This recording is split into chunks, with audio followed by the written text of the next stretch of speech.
You want to know the last thing my father said to me before he shoved me into a Category 2 hurricane and locked the door behind me? Get out of my house. I don't need a criminal son.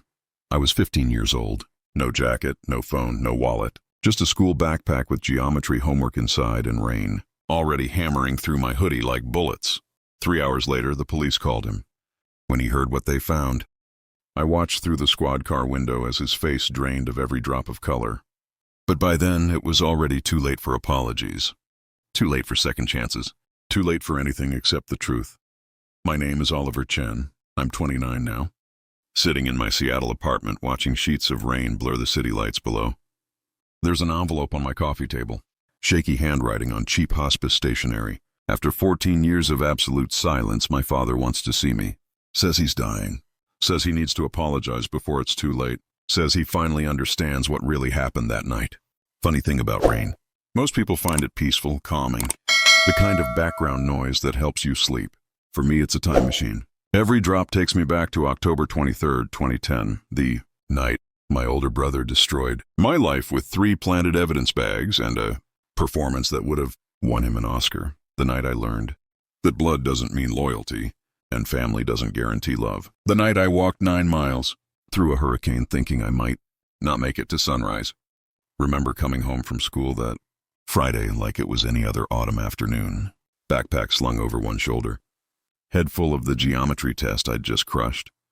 Thinking about whether I'd have time to play Call of Duty before dinner. Normal teenage stuff. I had absolutely zero idea that in less than 2 hours, I'd be stumbling through 70 MEPS winds. Hypothermic, wondering if I was going to die on the side of route. 17 because my own father believed a lie without asking me a single question. The second I walked through that front door, I knew something was catastrophically wrong. My father was standing in the living room, looking like a volcano 3 seconds from eruption. His face was crimson, veins bulging in his neck, hands trembling as he gripped a Ziploc bag full of white pills in one fist and a stack of 20s in the other. My brother Marcus stood directly behind him. He was 19, 4 years older than me, and the expression on his face was absolutely perfect. Concern, shock, heartbreak, the ideal portrait of a devastated older brother who'd just discovered his little brother's terrible secret. But I caught his eyes for just a second. I saw that microscopic flicker he couldn't quite suppress. Triumph. Our stepmother Linda hovered near the kitchen, arms crossed, lips pressed into a thin line, saying absolutely nothing. That was her signature move. Staying silent while bad things happened. Pretending neutrality was the same as innocence. My father didn't even let me set down my backpack. He started screaming like I'd burned down the house. Said I'd been stealing from his wallet for 6 months. Said I'd been buying drugs, selling them at school, building some kind of teenage empire of destruction. Said Marcus had found the evidence. Pills in my closet, cash stuffed in my desk drawer. Text messages on a burner phone proving I was dealing to other kids. I tried to explain. Tried to tell him I'd never touched his wallet, never seen those pills. Didn't even know what the hell he was talking about. But the words died in my throat because I realized something absolutely horrifying. He wasn't listening. His mind was made up before I walked through that door. Marcus had spent the entire afternoon preparing him, poisoning him with lies wrapped in brotherly concern. He stood there looking devastated, telling Dad he'd tried so hard to help me, tried to get me to stop, tried to be a good brother. Said he hadn't wanted to say anything, but he couldn't watch his little brother destroy himself anymore. It was a masterpiece of manipulation, a performance so convincing that my father swallowed every word like it was scripture-handed, down from God himself. Dad grabbed my arm hard, enough that I still had the bruises 2 weeks later, and dragged me toward the front door. My backpack was right there where I'd dropped it. He picked it up and hurled it at my chest so hard I stumbled backward into the wall. Then he opened the door. Rain was already coming down in sheets. The hurricane warning had been issued that morning.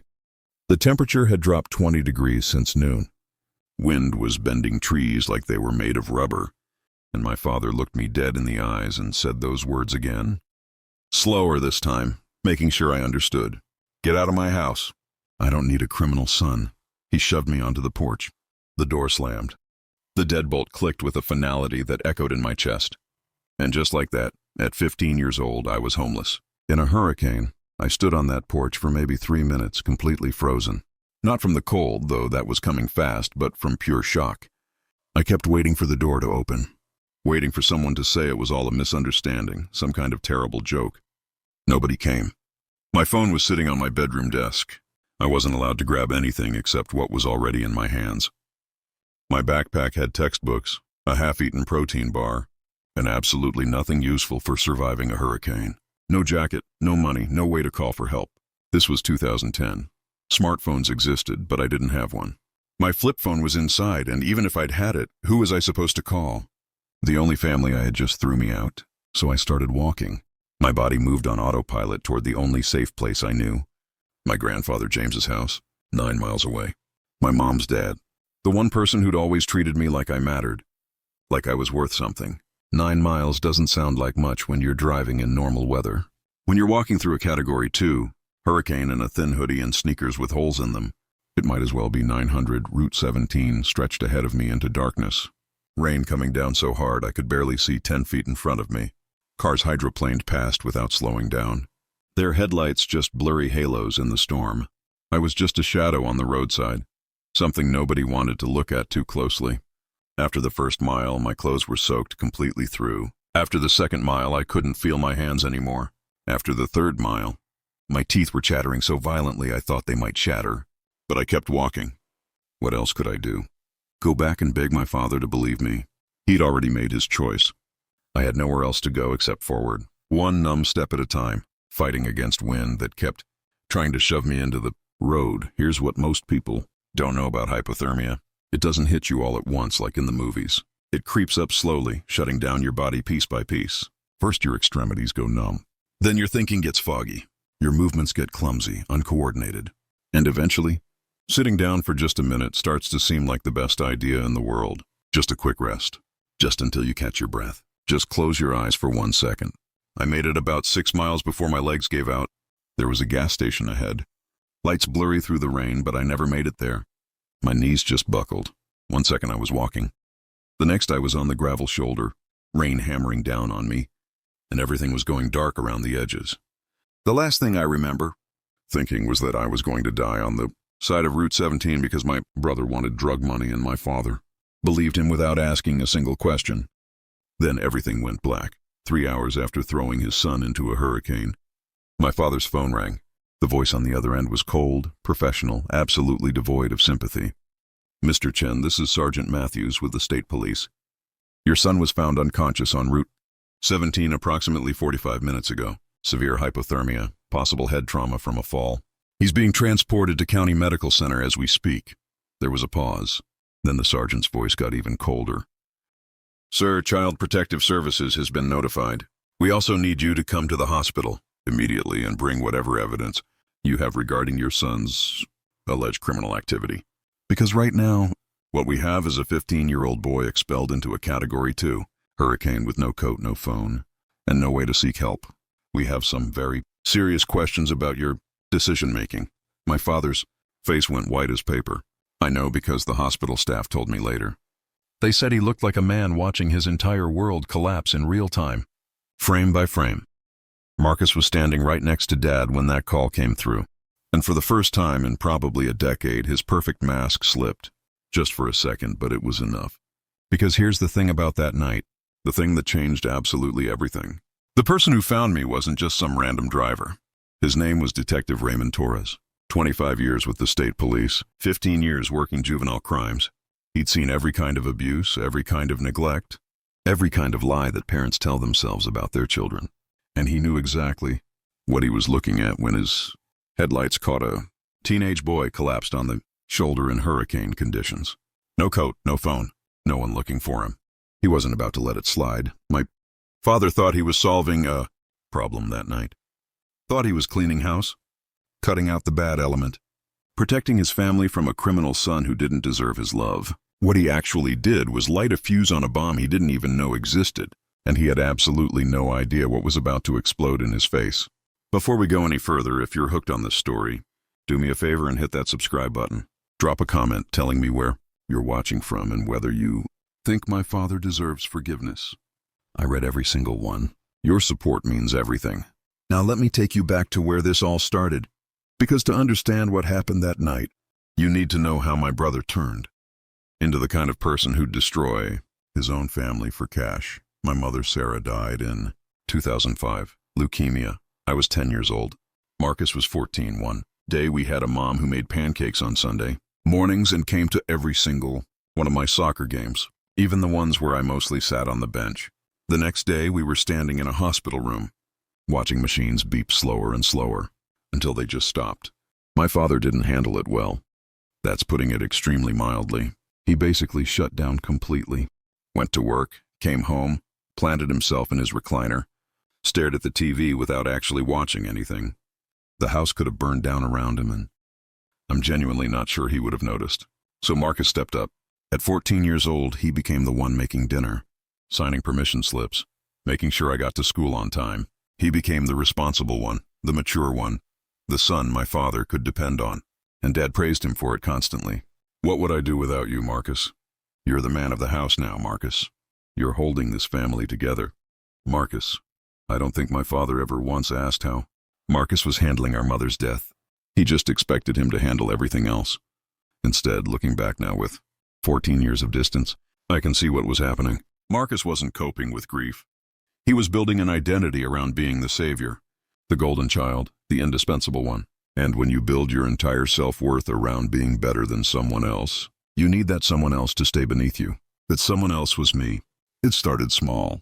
Homework that mysteriously vanished the night before it was due. Permission slips for field trips that never made it to my teachers. My favorite sneakers that kept disappearing and then showing up covered in mud. Little things, easy to write off as accidents or my own carelessness. Then it escalated. Marcus would tell my teachers I was struggling with our mother's death, that I was acting out at home, that they should be extra patient with me because I was having such a hard time. He painted a picture of a troubled kid without ever saying anything explicitly cruel. And everyone believed him because he was so mature, so responsible, so clearly trying his best to help his struggling little brother. I tried to tell my father once, sat him down and explained that Marcus was sabotaging me, that he was lying to people about me, that something was seriously wrong. Dad looked at me like I'd grown a second head. You're jealous of your brother, he said. Marcus is trying to hold this family together. You should be grateful you have someone who cares about you. After that, I learned to keep my mouth shut, stay small, stay quiet, survive until I could get out. 2 years after Mom died, Dad remarried. Linda seemed nice enough initially. She smiled a lot, made casseroles, tried really hard to fit into our broken family. Marcus immediately started calling her Mom. I think it was strategic, a way to cement his position as the loyal son, the one who embraced change and moved forward. I couldn't do it. I couldn't call this stranger Mom when my real mother had only been gone 2 years. It wasn't about Linda. It was about my heart not being ready. But that quiet rebellion cost me everything. From that day forward, Linda treated me like an outsider. She and Marcus formed this united front, and I was permanently on the outside looking in. By the time I was 15, the lines were drawn in permanent marker. Marcus was the golden child, the favorite, the one who could do no wrong. I was the troubled one, the difficult one, the son who just couldn't get his act together. And then there was the money. My mother had set up trust funds for both of us before she died. $50,000 each, accessible when we turned 18. It wasn't a fortune, but it was something. A safety net. A gift from a mother who knew she wouldn't be there to help us start our adult lives. Marcus turned 18 in 2009 and got his share immediately, gone within 13 months. A sports car he wrapped around a telephone pole 6 weeks after buying it. Designer clothes. Expensive gifts for his girlfriend Crystal and her friends. Bottle service at clubs he was barely old enough to get into. And finally, an investment in his buddy Trevor's business opportunity. Trevor was 22, all charm and confidence, with a business plan that sounded impressive until you realized it was basically a pyramid scheme with extra steps. By the time October 2010 rolled around, Marcus was completely broke. His trust fund was a distant memory. Trevor's business opportunity had imploded spectacularly, taking Marcus's money and everyone else's with it.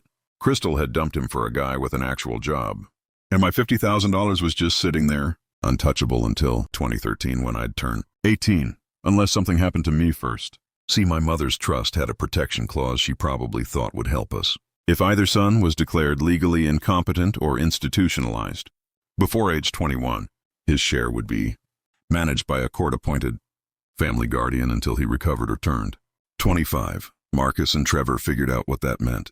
If I got institutionalized for drug dealing, say because my father found pills and cash and evidence of criminal activity in my room, then someone would need to manage my trust fund on my behalf. Someone responsible, someone trustworthy, someone like a concerned older brother who only wanted what was best for me. $50,000. That's what I was worth to Marcus. That's the price tag he put on his own brother's life. The week before he destroyed everything, Marcus put his plan into motion. Small cash withdrawals from Dad's account using his debit card. Marcus knew the PIN because he handled all the household finances. Trevor's empty pill bottles carefully collected and saved. A burner phone purchased at a convenience store 2 towns over, loaded with fake text messages that made it look like I was running a drug operation out of my locker. On the morning of October 23rd, while I was eating cereal and cramming for my geometry test, Marcus slipped into my room and planted everything. Pills in my closet behind my winter coats, cash in my desk drawer under old homework assignments, a piece of paper with the burner phone number written on it, supposedly my dealer contact. Then he went to our father with tears in his eyes and a trembling voice and told him his little brother had a terrible, dangerous secret. Dad believed every single word. Why wouldn't he? Marcus had spent 5 years being the perfect son, the responsible one, the one who never lied. And I had spent 5 years being painted as troubled before I even knew the canvas existed. By the time I walked through that door after school, my trial was already over. The verdict was guilty. The sentence was exile into a hurricane. That's how I ended up on Route 17 in October rain, walking toward my grandfather's house like it was the only light left in the universe. But Marcus made one critical mistake, one tiny error in his otherwise perfect plan. He didn't account for Detective Raymond Torres. I don't remember collapsing. Don't remember hitting the gravel or the rain hammering down on my unconscious body. What I remember is waking up. Fluorescent lights, the chemical smell of disinfectant trying to mask the underlying scent of sickness and endings. A thin hospital blanket tucked around me like I was something valuable, something worth protecting. I hadn't felt that way in years. There was a man sitting beside my bed, Latino, maybe 50, with silver threading through his black hair and eyes that had seen way too much of humanity's worst moments. He was reading something on a tablet, but he looked up the second I stirred. His expression was gentle but completely alert. This was someone who missed nothing. "Welcome back," he said. His voice was deep, calm, the kind of voice that makes you feel safe even when you don't know why. "I'm Detective Torres. How are you feeling?" I tried to sit up and immediately regretted it. Everything hurt. My head was pounding. My chest felt tight. My fingers and toes burned like they were on fire. "Like I got hit by a truck," I managed. He nodded. "Close. You got hit by a hurricane. Severe hypothermia, minor concussion from when you fell.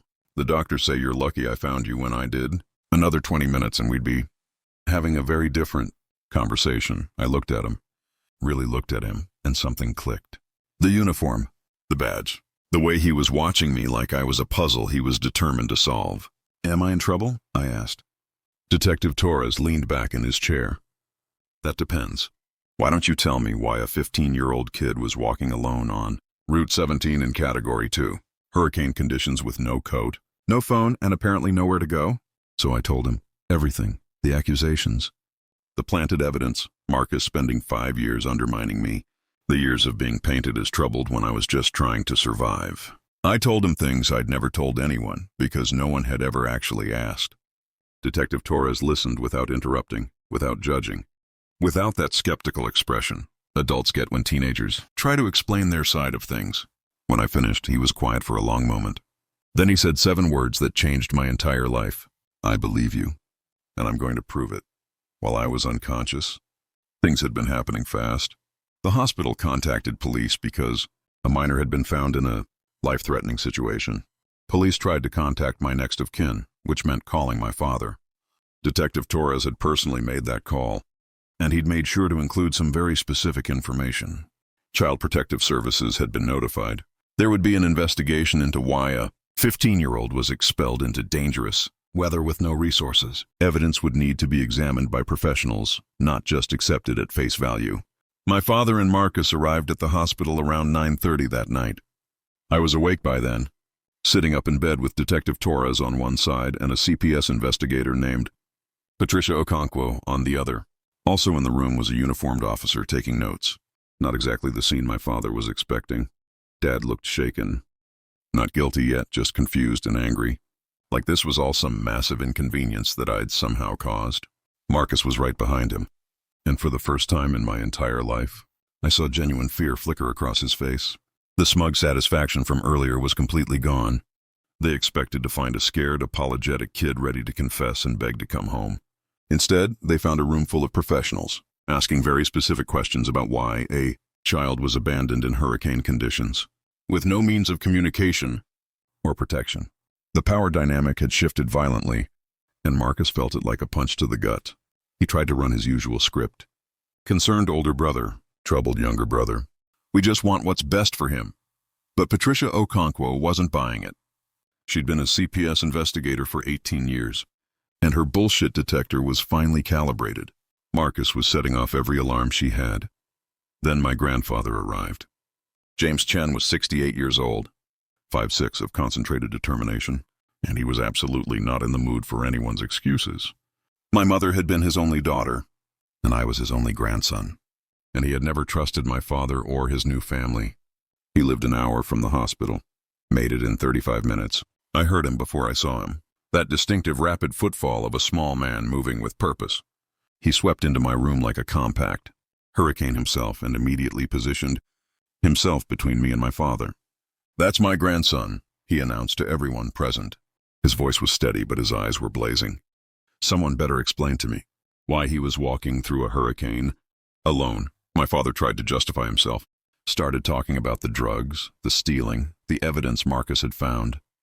Grandfather James listened for maybe 45 seconds before holding up one hand. "Raymond," he said, and his voice could have cut steel. "I've known you for 15 years. You're not a smart man, but this might be your dumbest moment yet. You threw a child into a hurricane based on what? Pills that appeared out of nowhere? Money that magically materialized? Did you investigate anything? Did you ask Oliver his side of the story?" Dad opened his mouth, closed it, opened it again. Nothing came out. Grandfather James nodded slowly. "That's what I thought. Here's the thing about my grandfather. He didn't just love me. He fought for me." That night, while I sat exhausted and hypothermic in a hospital bed, James Chen went to war. He demanded an emergency custody hearing. Right there, right then, at 10:30 at night. He didn't care that it was late or that judges don't appreciate being woken up. He called a family. Court judge he'd done business with for 20 years and pulled every favor he'd ever earned. The hospital social worker presented the facts systematically. A minor child expelled into dangerous weather. No investigation conducted. No verification attempted. Child found unconscious with severe hypothermia. Father's evidence entirely unexamined. By midnight, I had a new home. Emergency temporary guardianship granted to James Chen, effective immediately. My father was ordered to have no contact with me pending a full investigation. CPS would be interviewing everyone, me, Marcus, Dad, Linda, and they would be taking a very close look at that. So-called evidence is. We walked out of the hospital. My father tried one last time. He reached toward me, started to say something that probably began with son and ended with an excuse. Grandfather James stepped between us without breaking stride. "You don't get to touch him," he said quietly. "You don't get to speak to him. You had 15 years to be his father. You threw that away tonight. Literally threw it into a hurricane. We're leaving now." He guided me out to his old Toyota, the one he'd been driving since before I was born, helped me into the passenger seat, made sure the heat was blasting before he even put the car in gear. I looked at him, tears streaming down my face for the first time since this whole nightmare started. "Grandpa, I don't have anything. No clothes, no phone, nothing." He patted my hand, his eyes fierce and gentle at the same time. "Kid, you have me, and I have a credit card. Tomorrow we shop. Tonight you eat soup and sleep in a bed where nobody's gonna throw you out. Ever." That was the first night of my new life. Grandpa James's house had 3 rules. Breakfast at 7:30, homework before video games, and absolutely no complaining before his first cup of coffee. It wasn't fancy. It wasn't big, but it was warm and safe and full of love. For the first time in years, I could breathe without waiting for the other shoe to drop. But the story was far from over. 2 weeks later, Patricia Okonkwo called my grandfather. "Mr. Chen," she said, and I could hear the satisfaction in her voice even from across the room. "You might want to sit down. We've been examining the evidence your son-in-law provided, and we found some security footage. That tells a very different story." Marcus's perfect plan was about to unravel, thread by thread, and he had absolutely no idea what was coming for him. The investigation exposed everything. Patricia Okonkwo wasn't just a CPS investigator checking boxes and filing reports. She was a detective with a clipboard and 18 years of experience spotting lies. She didn't just look at evidence. She traced it backward, followed every thread, verified every timestamp. And the more she pulled, the more Marcus's elaborate story fell apart. It started with the cash. $400 had been found in my desk drawer, supposedly proof I'd been stealing from Dad for months. Case closed, right? Except Patricia actually checked the bank records, which my father apparently hadn't thought to do. That $400 came from a single ATM withdrawal on October 23rd at 2:15 in the afternoon, the same day I got kicked out. The bank provided surveillance footage from that ATM, timestamp clear as day. 2:15 p.m. The person on camera was not me. It was Marcus. Same leather jacket he'd been wearing that morning. Same Oakland A's cap he'd worn in his profile picture. Same silver Accord parked in the background with the dented bumper from when he'd backed into a mailbox the previous year. Here's where it gets beautiful. My alibi was absolutely airtight. At 2:15 p.m. on October 23rd, I was sitting in fourth period, world history class, learning about the Treaty of Versailles. School attendance records showed me present until 3:05 p.m. My teacher, Mr. Hernandez, specifically remembered me participating in a debate about war reparations. I couldn't have made that ATM withdrawal. It was physically impossible. I was in a classroom, 8 miles away, surrounded by 32 witnesses and an electronic attendance system that logged my ID card scan at 1:58 p.m. Marcus thought he was being clever. But here's the problem with playing criminal mastermind. When you're actually just an idiot with a plan, you leave evidence everywhere. He used Dad's ATM card without considering that every withdrawal is photographed. He made the withdrawal in broad daylight without checking whether I had a verifiable alibi. He bought the burner phone at a 7-Eleven using cash but didn't notice the security camera pointed directly at the register. Criminal masterminds wear masks. Marcus wore his everyday clothes and got caught because he couldn't be bothered with basic operational security. Then there were the pills. The bottles in my closet were traced back to a prescription for Trevor Hayes, Marcus's business partner in the failed investment scheme. Oxycodone prescribed for a back injury, filled at a CVS 3 towns over. Patricia called that pharmacy. They had records. Trevor had reported those pills stolen on October 27th, 4 days after I got kicked out. If those pills were already stolen and hidden in my closet on October 23rd, why did Trevor wait 4 days to report them missing? The answer was obvious even to someone who wasn't a trained investigator. Because they weren't stolen. Marcus took them from Trevor for the frame job, and Trevor reported them missing afterward. To cover their tracks and get a replacement prescription, the delayed theft report was basically a neon sign flashing. We planned this. If you're still with me, hit that like button. What happens next is going to blow your mind. The real smoking gun was the burner phone, the fake drug dealer. Texts came from a prepaid phone, purchased at that 7-Eleven on October 18th, 5 days before everything went down. Patricia tracked down that store and pulled their security footage. The buyer was a young man, early 20s, wearing an A's cap and a leather jacket. He paid cash, but his car was clearly visible through the window. Silver Honda Accord, dented rear bumper, license plate partially visible. She ran that partial plate, came back registered to Marcus Chen. Same car, same man, same trail of evidence leading straight back to my brother like breadcrumbs, made of stupidity and arrogance. But the investigation went even deeper. Patricia started looking into our family's finances, specifically checks written on Dad's account over the past 3 years. What she found made the $400 look like pocket change. Someone had been forging checks in my father's name for nearly 3 years. Started small, $75 here, $125 there. Gradually increased to $300, $500, sometimes $800. The signatures were close but not quite right. The subtle differences only obvious when examined by a forensic document specialist. The money from those checks had gone to accounts connected to Trevor Hayes and his various investment opportunities. Total amount stolen over 3 years, just under $27,000. Marcus hadn't just framed me.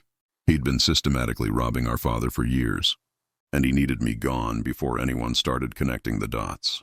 My grandfather wasn't about to let this slide. He hired Thomas Brennan, a family law attorney he'd known for 25 years. Thomas had handled my mother's estate when she died, had watched me grow up, had attended my soccer games when Dad was too depressed to show up. When Grandpa James explained what happened, Thomas's face went hard in a way that made me grateful he was on my side. Thomas filed for permanent guardianship immediately. He also filed a civil suit against Marcus for fraud, emotional distress, endangerment, and every other charge he could make stick. He made sure my trust fund got additional protection, oversight from an independent trustee so nobody could touch it until I turned 18, and even then only with proper documentation. That year taught me something I still carry with me. Document everything, every conversation that matters, every promise someone makes, every financial transaction. Write it down, save the receipt, keep the email. My grandfather kept files on everything. Tax returns going back 20 years, medical records, insurance policies, warranties for appliances he'd replaced a decade ago. He called it his paper trail. After everything that happened, I started doing the same. I was 16 years old and I bought my first file organizer. Still have it, still use it. Some habits save your life. Living with Grandpa James was like learning a new language. The language of stability, consistency, trust. His house wasn't big or modern. 2 bedrooms, 1 bathroom. A kitchen that perpetually smelled like coffee and garlic. But it was warm and safe and predictable in the best possible way. He enrolled me in a new school where nobody knew my history.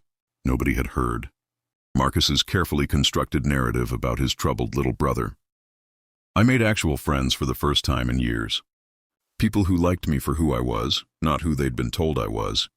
I started seeing a therapist, Dr. Rajesh Kumar, finally processing years of emotional manipulation I'd absorbed without realizing. Grandpa James had rules, but they were fair and consistent. Dinner at 6 and no exceptions. Homework before gaming. Chores on Saturday before you do anything fun. And his golden rule, the one he never bent on. If you lie to me about something important, we're going to have a very uncomfortable conversation. Best to just tell the truth the first time. Meanwhile, my father's entire world was imploding. The CPS investigation had put the whole Chen household under a microscope. Raymond was interviewed 5 separate times, each session leaving him more exhausted and confused. How had he missed so much? How had he been so blind? Linda started sleeping in the guest room. Their conversations became clipped and hostile, full of accusations neither wanted to say out loud. She filed for divorce 4 months after I got kicked out. Couldn't stand being reminded every day of what they'd done to me, and Marcus was spiraling. Not guilty, never guilty, just furious that his perfect plan had fallen apart. He blamed everyone except himself. The CPS investigator was biased. The bank footage was taken out of context. Trevor's prescription records were a misunderstanding. The golden child's crown was cracking, and he was watching his pedestal crumble in real time. Thomas Brennan spent 6 months building a case so airtight it could have survived in a vacuum. Bank records, surveillance footage, pharmacy documents, phone purchase receipts, forged check specimens. He collected statements from Detective Torres, from my teachers, from neighbors who'd noticed Marcus's car at weird hours, from classmates who confirmed I'd never sold drugs or even talked about them. Even some of Marcus's former friends came forward.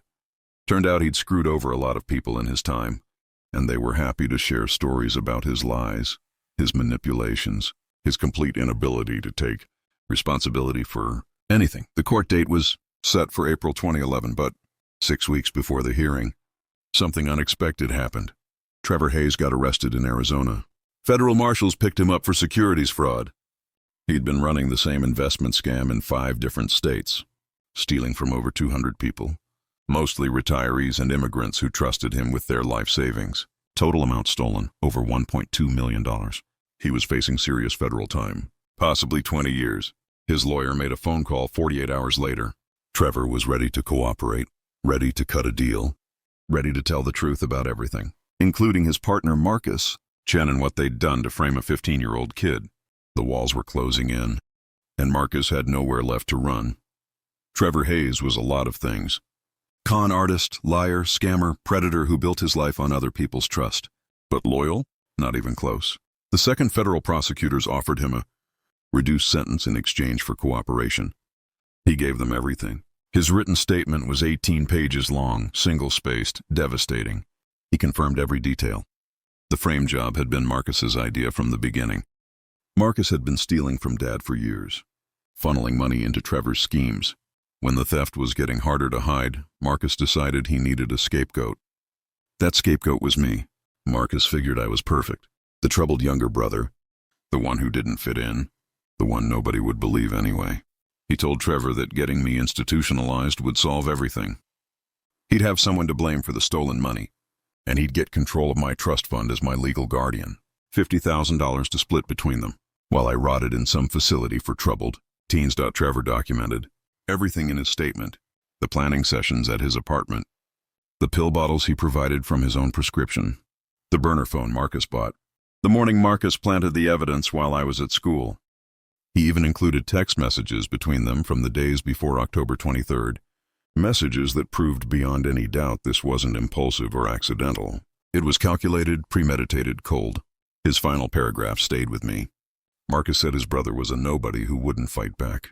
Said the kid was too weak, too scared to stand up for himself. He was wrong about that. Dead wrong. April 2011, family court. I'd been living with Grandpa James for 6 months.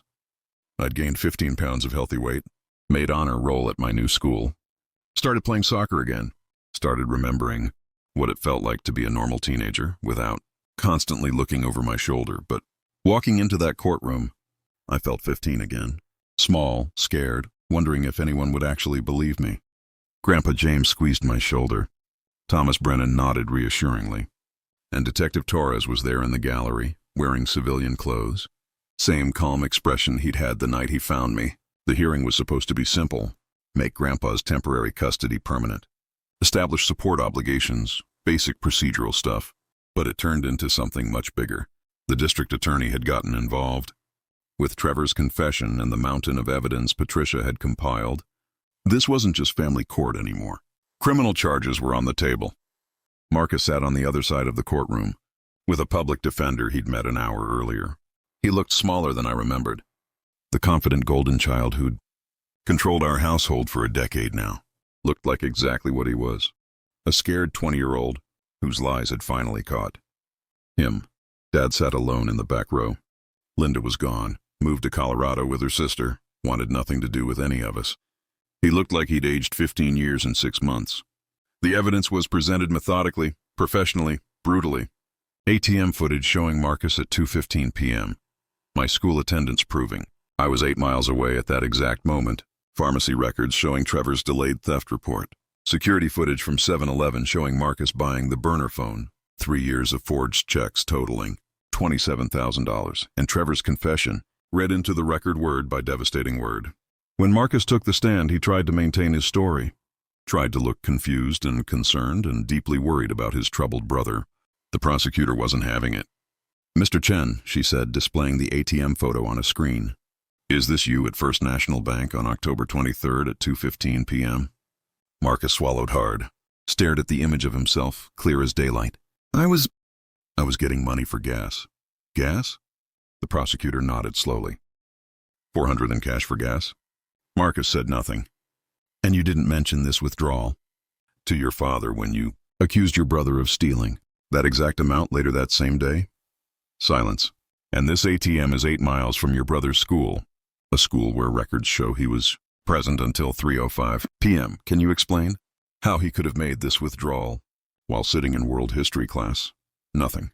His public defender objected, tried to redirect, but there was nothing to object to. The evidence was the evidence. Facts don't care about your feelings or your excuses. Then they brought Linda to the stand remotely from Colorado. She looked like she wanted to be literally anywhere else. She'd spent years staying neutral, not getting involved, pretending she didn't see what was happening. But this was a courtroom. She was under oath. Staying silent wasn't an option. The prosecutor asked about the morning of October 23rd. Linda's voice was barely audible. Marcus went into Oliver's room around 7 a.m. said he needed to borrow a textbook. Did he come out with a textbook? No. Did you see him with anything else? Linda closed her eyes. He had a plastic bag. I didn't ask what was in it. And in the days before October 23rd, did you overhear any conversations? She looked like she might be sick. 2 days before, I heard Marcus on the phone with Trevor.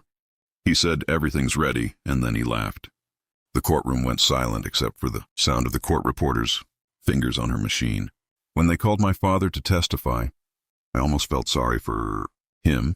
Almost. He had to explain why he'd expelled his 15-year-old son into a hurricane without investigating anything. Had to admit he never checked the bank records himself. Never questioned why Marcus suddenly discovered all this evidence. Never asked for my side of the story. Never even considered I might be telling the truth. His voice cracked when he said, I trusted Marcus. He was always the responsible one, the one I could count on. I thought he couldn't finish. Judge Harold Watkins had been on the bench for 32 years. He'd presided over the ugliest custody battles, the most bitter divorces, families destroyed by greed and pride and cruelty. But I think even he was disturbed by what he'd heard. His voice was steel when he spoke. Mr. Chen, trust is not a substitute for judgment. You expelled a minor child into life-threatening weather conditions based entirely on unverified accusations. You made no attempt to investigate, no attempt to examine evidence, no attempt to hear your son's side. You chose one son over the other without justification, without reason, without even basic common sense. That is not parenting. That is abandonment. My father sat there, face gray, as the judge continued. Your older son engaged in a calculated, premeditated conspiracy to destroy his brother's life. He stole from you for years. He lied to you repeatedly. He manipulated you into participating in his cruelty. And you let him because believing him was easier than actually fulfilling your responsibilities as a father. Marcus's sentence came down like a hammer. Fraud, theft, filing false reports, child endangerment, forgery. His public defender had negotiated a plea deal to avoid trial. 3 years in state prison, no suspension. 5 additional years of supervised parole after release. Full restitution of all stolen funds. The $27,000 from Dad. The $400 he planted. Mandatory anger management and psychological counseling. And a permanent restraining order. Marcus was not allowed within 1,000 feet of me for any reason. If he violated that, he'd go right back to prison. The felony conviction would follow him forever. No jobs in finance, no positions of trust, no working with vulnerable populations. The golden child now had a permanent record that would close doors for the rest of his life. My father lost parental rights permanently. He was ordered to pay for my therapy, my medical expenses, my education through college. He was also ordered to establish a college fund from the restitution money, managed by an independent trustee. The community found out everything. Small towns talk, and our town talked a lot. Within weeks, everyone knew what Raymond Chen had done to his younger son, what Marcus had done, how the perfect family had been built on lies. Dad's friends stopped calling. His church community suddenly got very busy whenever he showed up. Neighbors looked away. He ended up selling the house and moving 2 states away to somewhere nobody knew his name. The judge turned to me at the very end. Oliver, he said, and his voice was gentler than it had been all day. You've shown remarkable strength in the face of extraordinary betrayal. This court grants full permanent custody to your grandfather, James Chen. Your trust fund will remain protected with independent oversight until you turn 18, and I sincerely hope your future is better than your past. I wanted to say something profound, something memorable. Instead, I just said, thank you, Your Honor. I think it will be. As we walked out of that courthouse, my father tried one final time to approach me. Oliver, he started. Grandpa James stepped between us without breaking stride. His voice was quiet but absolutely final. You don't get to call him that. You don't get to apologize. You had 15 years to be his father. You threw that away when you threw him into a hurricane. Move aside. We kept walking. I didn't look back. The sun was shining that day. April in Northern California is beautiful. All green hills and wildflowers and new beginnings. I had a grandfather who loved me, a lawyer who'd fought for me, a detective and a CPS investigator who'd believed me when nobody else would. And I had a future, finally. But some stories don't end with the courtroom. Some stories have one final chapter that comes years later, when you least expect it. Fast forward 14 years. I'm 29 years old, and my life is unrecognizable from that. 15-year-old, walking through a hurricane. I live in Seattle in a condo, with a view of Elliott Bay, morning light that hits my windows just right, making the water look like hammered gold. I'm a senior software engineer at a tech company you've definitely heard of, Good salary, great benefits, working with people who respect what I do. I worked my way up from a college internship, and every promotion felt like another mile between me and that night on Route 17, and I'm engaged. Her name is Emma. She's a pediatric physical therapist, which tells you everything you need to know about who she is as a person. We met 3 years ago at a charity 5K. I was running because my company sponsored it. She was running because she actually cared. She tripped over a poorly placed water station. I caught her before she face-planted, and she laughed so hard she couldn't finish the race. We got coffee instead. Been together ever since. We're getting married in July. Small. Ceremony at my grandfather's house because the man is 83 and still refuses to fly anywhere. Life is good. Life is genuinely, unbelievably, impossibly good. Then the letter arrived. It came to Grandpa James's house. He still lives in the same place. Still follows his 3 rules. Still sharp as ever, even though his body's finally starting to slow down. He called me one Tuesday morning. Said something had arrived that I needed to see. His voice was careful, neutral, the way he sounds, when he's trying not to influence my decision. Drove down that weekend. The envelope was plain, institutional. Cheap paper, shaky handwriting I barely recognized. Return address was Harborview Hospice Facility in Sacramento. I opened it at Grandpa's kitchen table with coffee going cold in my mug. Dear Oliver, it began. I know I have no right to ask anything of you. I know you have every reason to throw this letter in the trash without reading past the first line. But I'm asking anyway because I don't have much time left. And I need to say this before I go. I'm at Harborview now. Pancreatic cancer, stage 4. Doctors say I have maybe 6 weeks. Linda left 12 years ago, took everything that wasn't nailed down. The house got foreclosed on after I lost my job. I've got nothing left except regrets in this letter. Marcus came to see me last month. I wouldn't let him pass the door. I can't look at him. Can't hear his voice without remembering what he did. What I let him do, what I chose to believe. You're the only one I want to see. The only one I need to apologize to face to face. I know you owe me nothing. Less than nothing. But if you can find it in your heart to come just once, I want to tell you I'm sorry before it's too late. I want you to know I finally understand what I did to you. Your father, Raymond. I sat there a long time. The coffee got cold. The afternoon light shifted across the table. Grandpa didn't say anything. Just waited the way he'd always waited, letting me find my own path. 14 years of silence. 14 years of building a life without him. Did I owe him anything? No, absolutely not. But I thought about my mother. Thought about the kind of person she'd tried to raise me to be before cancer took her. Thought about breaking cycles instead of continuing them. I decided to go. Not for him, for me. Harborview Hospice was exactly what you'd expect. Fluorescent lights, sanitized floors, the smell of industrial cleaner trying to mask the scent of death. My father's room was small. Single bed, one window overlooking the parking lot. A TV playing some game show nobody was watching. He looked ancient. He was 72, but he could have passed for 95. The cancer had hollowed him out, left him skeletal and gray and small in a way I'd never imagined possible. He started crying the second I walked in. Couldn't speak for several minutes. Just sat there with tears running down his face, while I stood by the door wondering if I'd made a mistake. Finally, he found his voice. He apologized over and over, stumbling through words, repeating himself because pain medication had taken some of his clarity. Said he'd been blind, stupid, cruel. Said losing me was the worst thing he'd ever done. Worse than losing Linda, worse than losing his home, worse than dying alone. Said he thought about that October night constantly. Every time it rained. Every time the wind picked up. Every time he saw a teenage boy and wondered if that kid's father actually listened to him. I let him finish. Didn't interrupt. Didn't comfort him either. When he ran out of words, I pulled a chair close to his bed and said what I'd come to say. I forgive you. His face crumpled with relief. But, I continued, making sure he understood, forgiveness doesn't mean I forget. It means I'm choosing not to carry anger anymore. It's too heavy and I'm done letting you take up space in my life.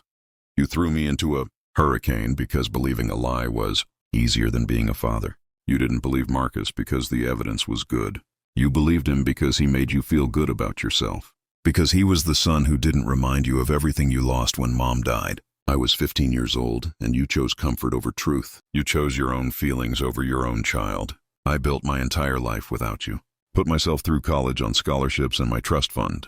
Built a career. Found someone who would never throw me out in a light drizzle. Let alone a hurricane. I'm happy. But you need to understand what you did. That's not my burden anymore. It's yours to carry to whatever comes next. He nodded, tears still falling. I know, he managed. I know, I needed you to know I understand now. I needed to see you one more time. I stayed 30 minutes. We didn't talk much after that. I told him about my job, my condo, Emma, surface things. Safe things. He listened like every word was precious. Like this was the most important conversation of his life.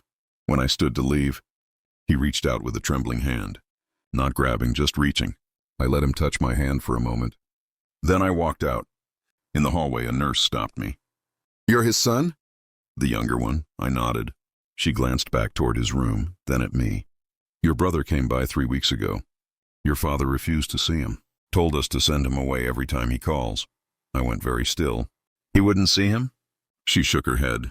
Said he could only stomach apologizing to one son, and it wasn't Marcus. Got pretty agitated about it, actually. Said he couldn't look at him without seeing what he'd done. I didn't know what to say to that. After 14 years of being the rejected one, the throwaway son, the one who wasn't good enough, my father had finally rejected Marcus, the golden child, the favorite, the one he'd believed without question. Too late to fix anything, too late to matter, but still, something shifted in my chest. Not forgiveness exactly. I'd already given that. Something more like closure, like the final page of a long, painful book finally turning. I walked out of Harbor View into April sunshine. Same month as the trial 14 years ago. Different weather, different life, different person. 14 years ago, April meant courtrooms and testimony and evidence bags. Now April means cherry blossoms in Seattle, wedding planning with Emma, and new projects at work that actually excite me. Some storms don't destroy you, they redirect you. That October night 14 years ago, I lost a house but found a home. Lost a father who didn't deserve me and found a grandfather who did.